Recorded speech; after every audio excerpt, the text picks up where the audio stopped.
So now in TV, directors kind of come and go, and ultimately they have less say than a movie where the director starts and maybe even wrote it and stays the whole way through.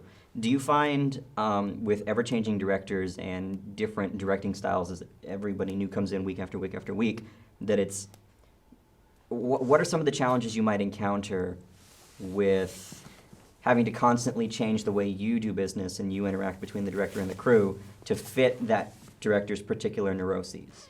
Like the varying, I mean, you listed, gosh, like 12 different kinds hadn't even thought about. Well, let's say you have an actor-director come in. I was in a series not long ago, and I had a director that was an actor when he was young, and I had a director that was an actor, and he was an older gentleman. They're both old, guys in their 50s. Not old, but guys in their 50s. The guy who was an actor when he was a kid was a different kind of director than the actor that was director that had been an actor as an adult. The child actor had been, kind of the Ron Howard model. He was in kid TV and then started directing TV, done hundreds of episodes. The other guy had done a lot of episodes, but he'd been an adult actor. Mm-hmm. So he wasn't as technically proficient as the other guy. He was used to the idea of, look, the cameramen know what they're doing. There's 4 of them.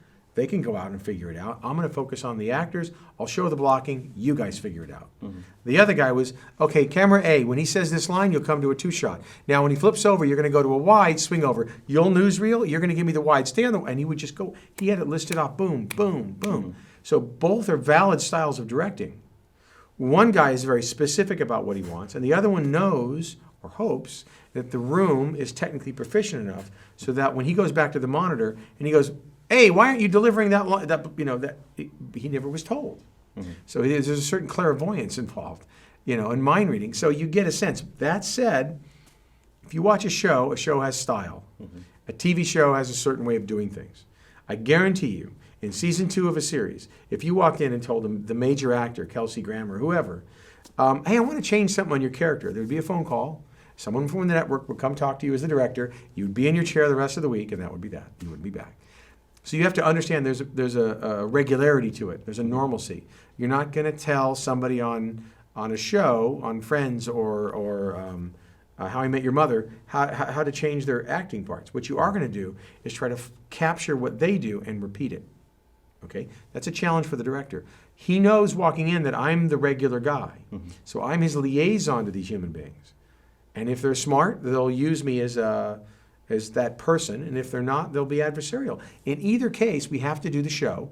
I have to accommodate whatever individual requests he has.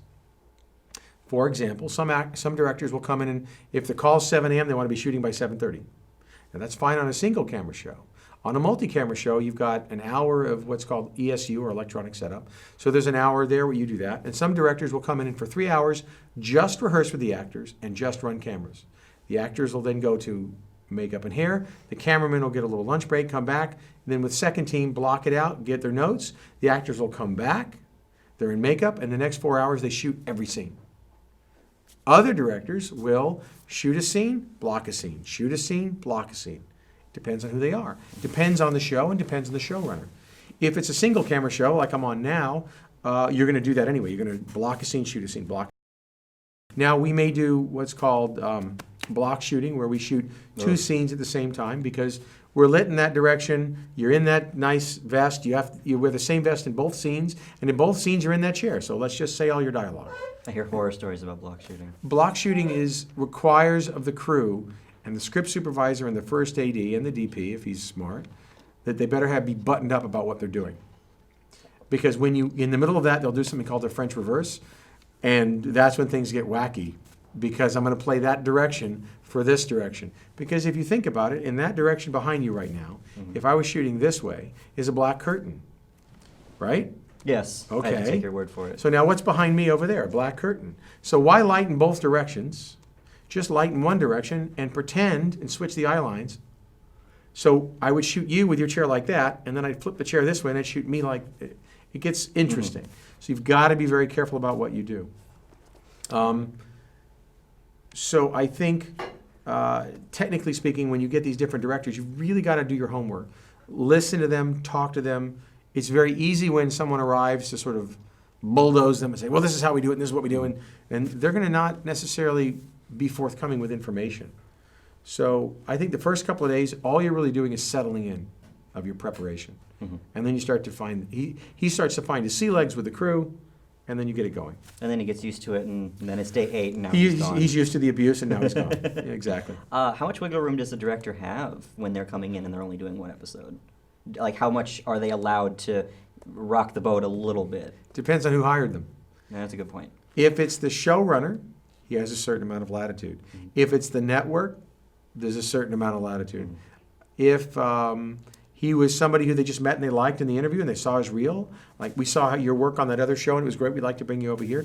Again, it's different. And what they do is they take two meetings. One's a creative meeting and one's a tone meeting. The creative is when you go through the script with the director and the producer and some of the department heads early in the process of prep. And you go through the script and talk about what we really want.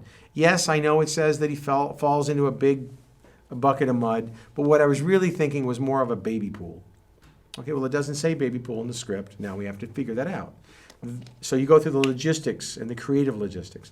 The tone meeting is the producer and the director sitting down and talking about what they're going for. It's where the director and the creative producer talk creatively about it. They pitch ideas. A director may come in and go, you know, when I read it, I interpreted it this way. And the writer never thought about that. Remember, they're writing late at night in a room with a bunch of other writers, and some guy sitting in the corner typing it down. That doesn't necessarily mean what they wrote is what they intended. And so part of that preparation period is fleshing it out. An example would be, we wrote a scene for something we're doing next week where a kid leaves a bathroom, walks down a hallway, and goes down another hallway and enters a cafeteria.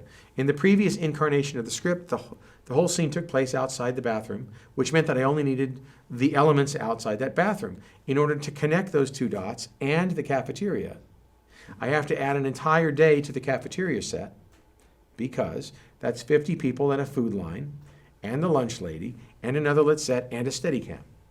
But they didn't have the Steadicam and they didn't have the money for all those background because it essentially $200 a day, 50 people is a lot of money. Not to mention the food and the setting. So our suggestion is finish everything here and just, as they leave the corner, just owe the other piece when we shoot the cafeteria scene on another day. Save the money, save the time.